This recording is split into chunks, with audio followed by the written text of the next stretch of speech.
Welcome to this week's YouTube plus Quora, where I get a chance to answer questions that entrepreneurs ask either directly to me through Quora, excuse me, or other questions I see in my Quora feed having to do with business or entrepreneurship. And my hope is that someone running a business would find this interesting, would find this helpful, would find this useful, and who knows, maybe I'd get a chance to help them with their business. But I spent a few minutes answering a few questions, and I really appreciate you tuning in. If you're watching on YouTube, what's up? If you're listening on the podcast after this has gone live, then thanks for listening, and let's get into it. So the first question I'm answering this morning is, what are the biggest financial decisions you have or will have to make for your business? So there's a handful of big decisions that you've got to make with your business. And those decisions, as you know, if you're running a business, vary every single day, from the really, really small stuff to the really, really important things. And arguably, every decision you make has a financial impact to it. So every decision could potentially be the biggest financial decision you have to make. But some of the big ones, I'll start with the most obvious one, is when your business is going to borrow money for the first time. Let's say that business is going really, really well for you, and you're servicing lots of customers, your product is in demand, everybody wants it, and you now either have to stock inventory, hire more people, or figure out how to float your business while you wait for customers to pay you. So borrowing money is probably one of the biggest financial decisions that you're going to have to make for your business.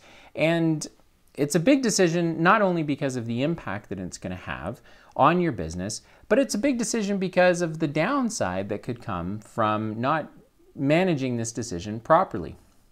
I've spent 20 years working in a finance capacity for lots of different entrepreneurs, including my own businesses, and borrowing money without thinking it through usually doesn't lead to some very good things. And so you got to stop for a minute. You got to say, okay, we're going to borrow this money.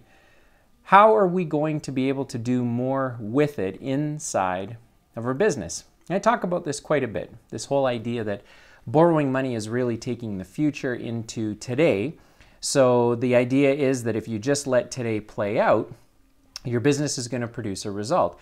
But if you're going to borrow that result from the future and bring it into today, then you really need to understand how you're going to leverage how you would leverage your business so that it doesn't just produce the same result that you could have gotten otherwise had you not borrowed money. So borrowing money is a huge financial decision, and you really want to make sure that you make a smart decision. The other thing to consider as an entrepreneur with borrowing money for your business is the personal implication that it's going to have. You most likely are going to have to sign personal guarantees or corporate guarantees or general security agreements or whatever security a lawyer representing the lender is going to want you to sign. And so, what did Mark Cuban say once? I think I heard Mark Cuban say, don't let other people who don't have to live with the consequences make decisions for you. And what's key about that when you're borrowing money for your business is if you have partners or there are other individuals involved with your business that could influence its outcome, but they are not personally liable for the downside, then you have to get a deal that's going to work for you. And you need to make that big decision, that financial decision to borrow money based on your understanding of how you're going to be able to live with the consequences and not have someone else dictate those consequences for you. And that's certainly one of the biggest problems that I've experienced and that I've seen working with entrepreneurs and businesses is that when they do borrow money, they often don't think about what happens when it doesn't work out.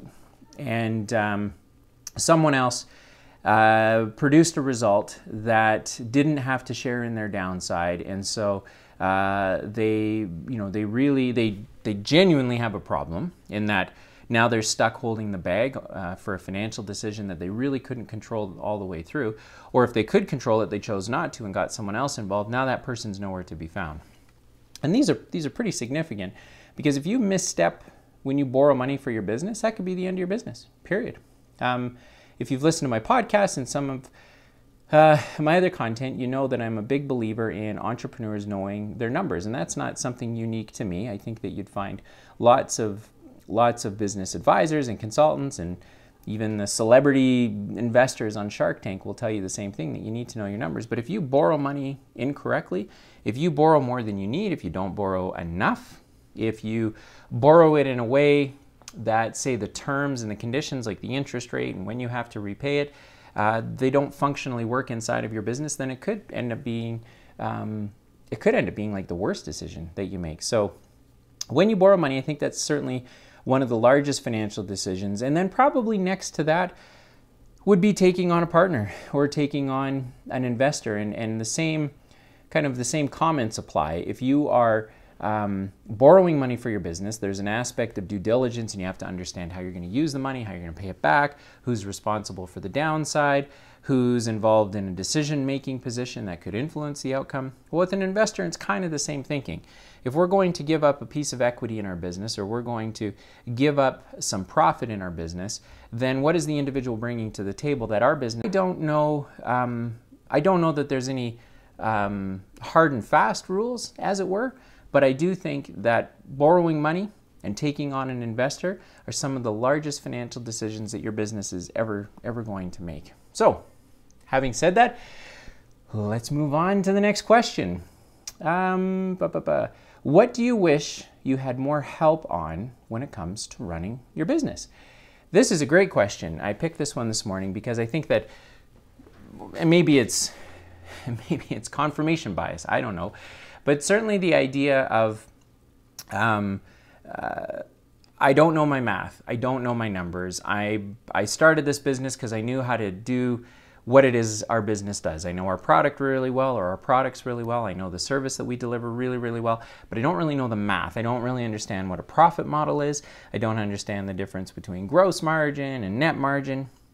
And so I think that entrepreneurs wish they had more help in this area. Now, here's the challenge, and this is my personal opinion based on experience.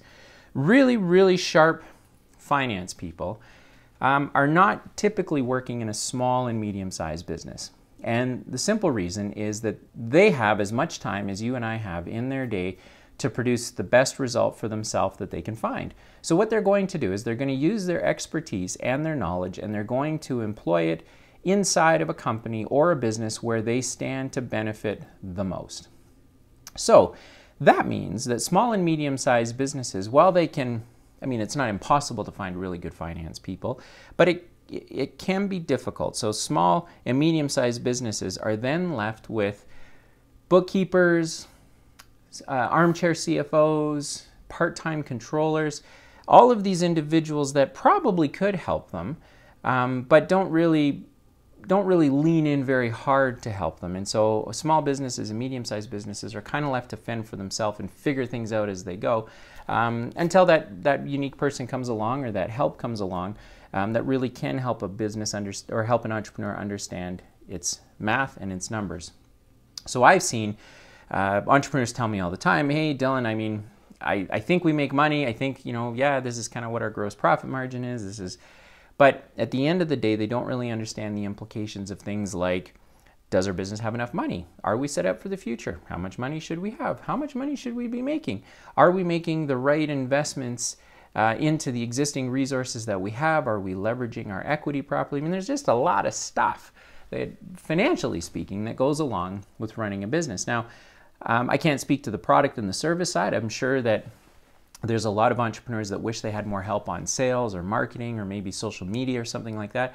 But I believe, based on my experience, that the largest thing that entrepreneurs need help with is understanding their math and understanding the numbers and understanding their business at a financial level. Because if they did, I don't believe we'd see as many businesses fail. I think that the stats are high, 5 out of 10, 8 out of 10 businesses don't survive, or they don't make it, or they don't make it 5 years or something like that. The failure rate is really, really high. But I don't think the failure rate is high because entrepreneurs suck.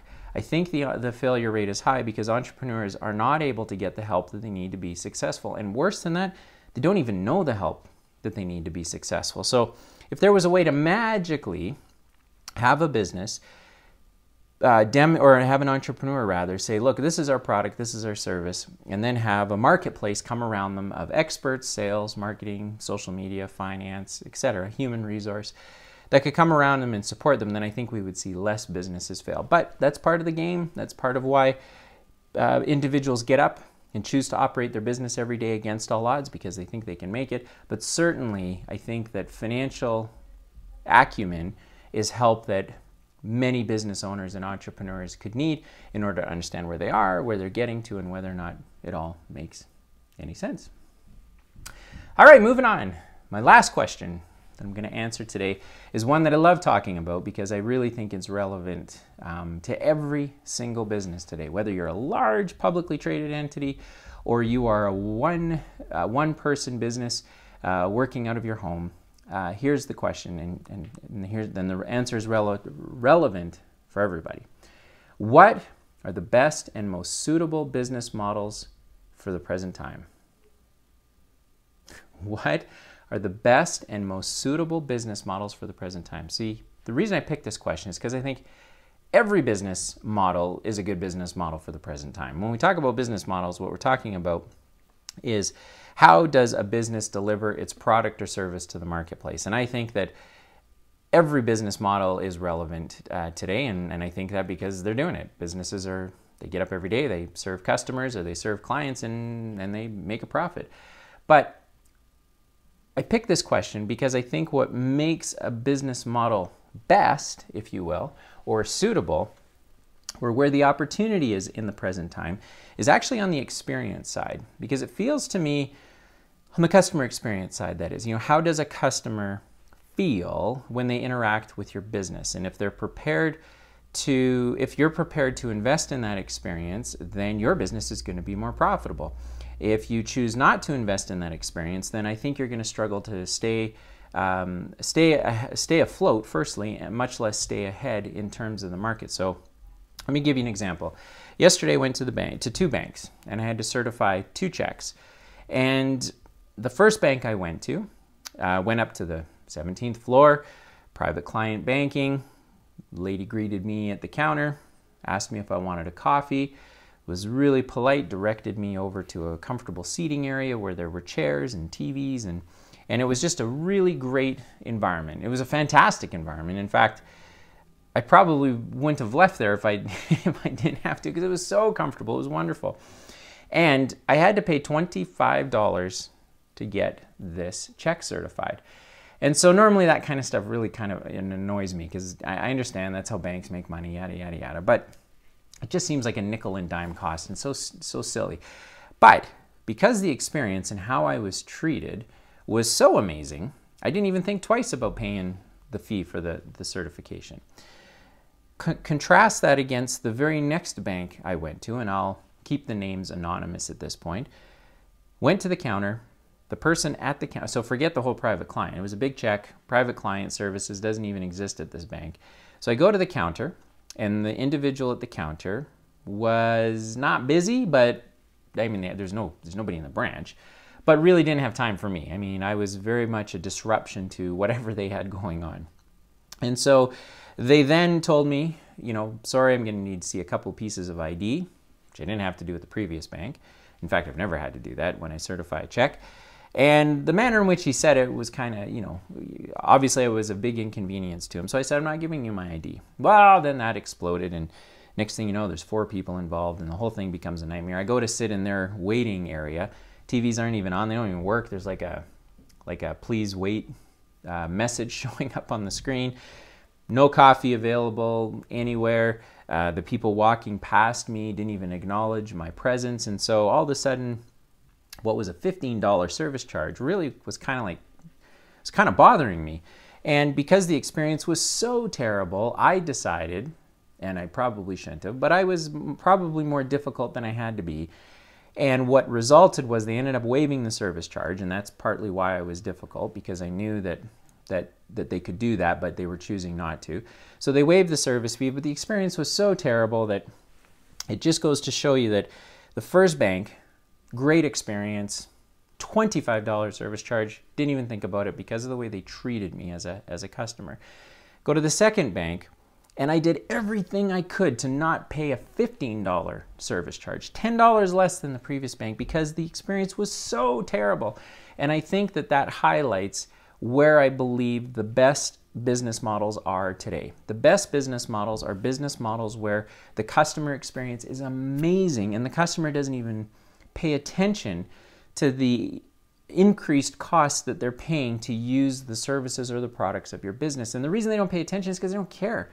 They're more willing to pay for being treated like a human being and enjoying their experience than they are to nickel and dime and to try and get the best deal possible. Now, I recognize this is a generalization and a broad statement, but every day I keep finding it to be more and more true and more accurate. I mean, why do we pay so much for an iPhone versus a Galaxy?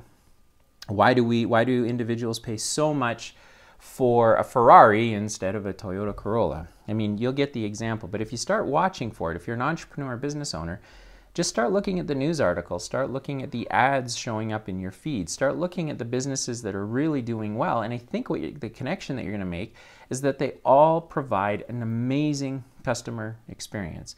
And so even retail, I mean, retail, everyone's talking about retail's dead and all of these retail shops are going out of business and yada yada. I think retail has just simply lost its way in terms of understanding how to treat customers. And so I'm not going to blow open my theology on retail right now. But suffice to say, I think there are examples in retail where retail is working and it's working really well. And if you look at the Apple Store, I think that provides you with a really great example. If you look at some of the big, huge outdoor activity stores like hunting stores and fishing shops, with the experience that you get going into their retail locations, I think it kind of, again, solidifies the position that the best and most suitable business models for the present time are business models where customers are treated higher than anything, that those businesses are able to fetch a better price because they invest in the experience. And that's kind of where entrepreneurs and business owners should be focused today. So that's it. That's all I've got. I appreciate you joining me on this Quora, or this YouTube plus Quora Live. Please make sure to subscribe if you're watching this on YouTube, because that puts this content potentially in front of other entrepreneurs. And the same thing with the podcast. If you're listening to the podcast, please rate it, please share it, please like it, please circulate it. That's my ask, because I'd love to be able to get in front of other entrepreneurs and help them with their businesses. And maybe I get the opportunity to help you as well. So thanks for tuning in, and we'll see you again next week.